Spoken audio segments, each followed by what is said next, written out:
जय श्री राम। वाल्मीकि रामायण के 12वें सर्ग में आप सबका स्वागत है, अभिनंदन है।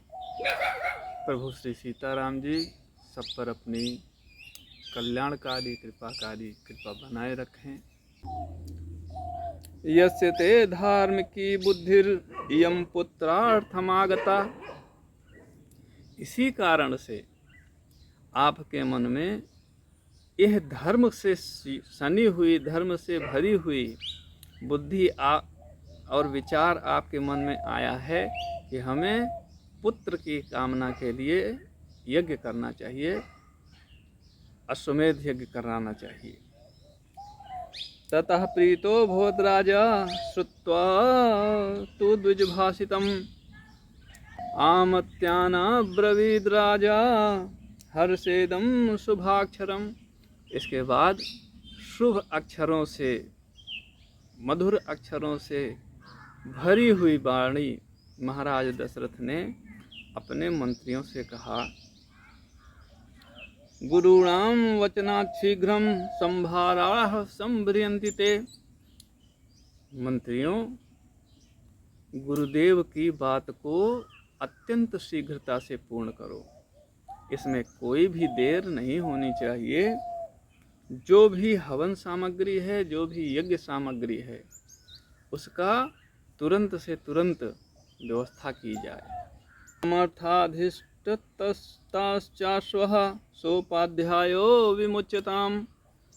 जो घोड़ा गुरु जी के और अन्य सभी पुरोहितों के मति के अनुसार सर्वश्रेष्ठ हो, ऐसे घोड़े को अश्वमेध के यज्ञ में पृथ्वी की परिक्रमा लगाने के लिए छोड़ा जाए, और साथ में स उपाध्यायः, उसके साथ में हमारे पुजारी भी रहेंगे, जो उसकी यथास्थान पर जैसे जैसे जहाँ पूजा पाठ होनी है, जो उसके साथ कर्म क्रिया विधि हैं, उनको समय समय पर स्थान स्थान पर करते रहेंगे।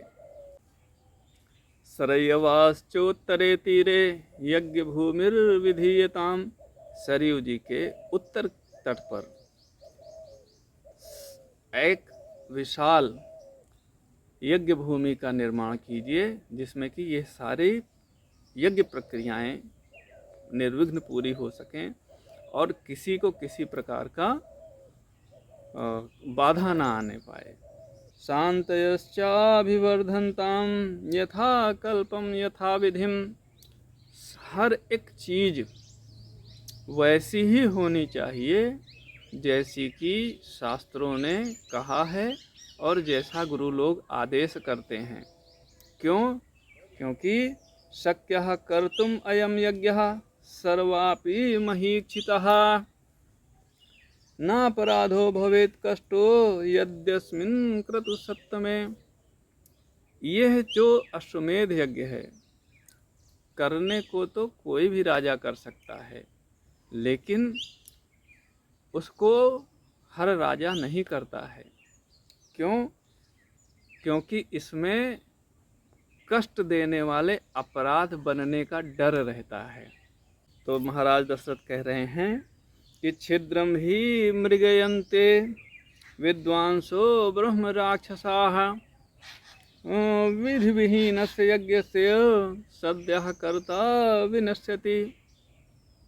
ऐसा कहा जाता है कि जो ब्राह्मण अल्पायु में मृत्यु को प्राप्त होता है तो वो ब्रह्म राक्षस बनता है, और अगर ज्ञानी विद्वान ब्राह्मण अल्पायु में मृत्यु को प्राप्त होता है तो वो विद्वान ब्रह्म राक्षस बनता है।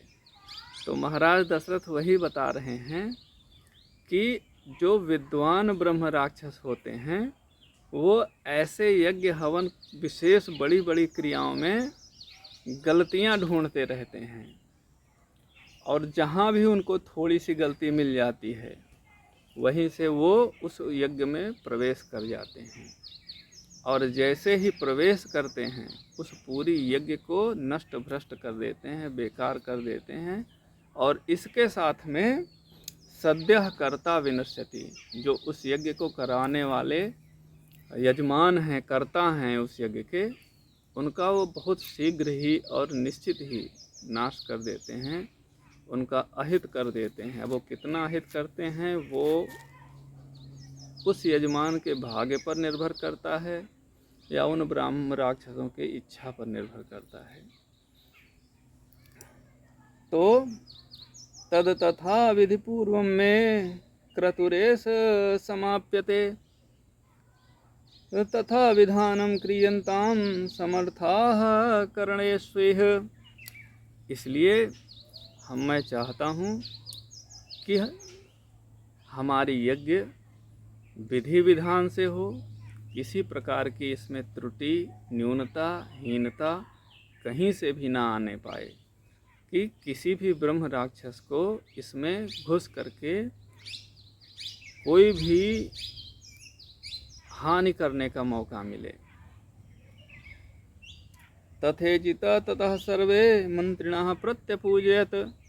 सभी मंत्रियों ने कहा कि महाराज तथा इति, जैसे आप कह रहे हैं ऐसा ही होगा। और पार्थिवेंद्र से तद्वाक्यम यज्ञाप्तः अकुर्वत। जिस प्रकार से महाराज दशरथ ने मंत्रियों को आदेश दिया था वो सारे उसी प्रकार से करने के लिए तत्पर हो गए। ततो द्विजास्ते धर्मज्ञं स्तुवन् पार्थिवर्षभम् अनुज्ञातस्ततः सर्वे पुनर्जग्मुर्यथागतम्।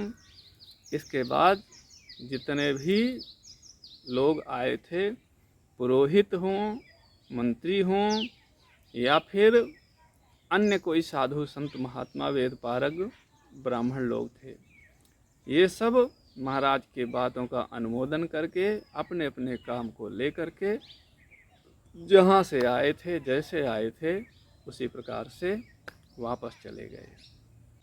गतेषु तेषु विप्रेषु मंत्रिणास्तान् नराधिपः विसर्जयित्वा स्वं वेश्म प्रविवेश महीपतिः।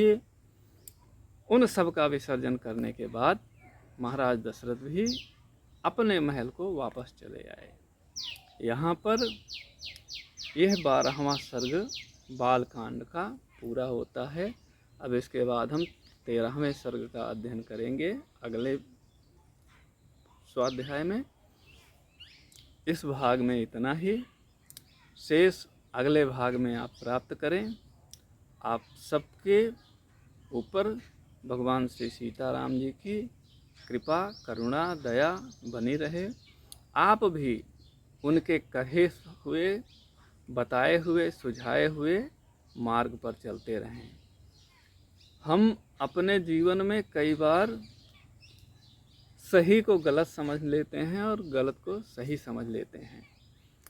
हमारी बुद्धि ऐसी हो जाती है। आप देखिए, गीता पूरा 700 श्लोक इसी बात को बताने में लगे हैं कि अर्जुन कुछ और सोच रहे हैं और भगवान कुछ उनको और बता रहे हैं।